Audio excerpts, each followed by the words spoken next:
beyti kebabı edirik. Yuxalarını mən özüm hazırlamasam da, hazır yuxadan istifadə etməmişəm. Bu elə ev yuxasıdır, amma siz hazır yuxadan da istifadə edə bilərsiniz. 2 yuxa istifadə edəcəm və yuxanın bu tərəfinə əti yayacağam.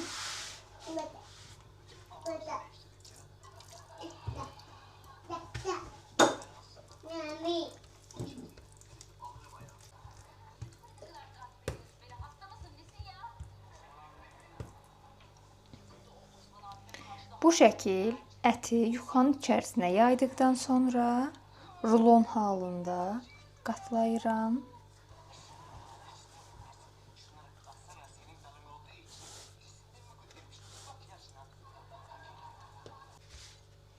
İkinci yuxaya keçirəm.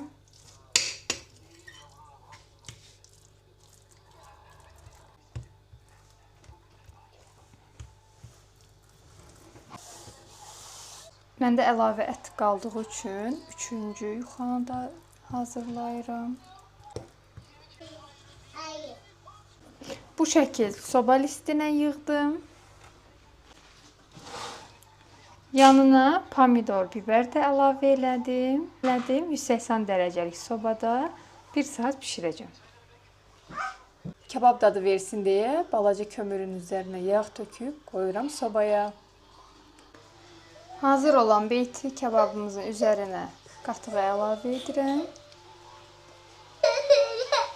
Hazırladığım sosu əlavə edirəm.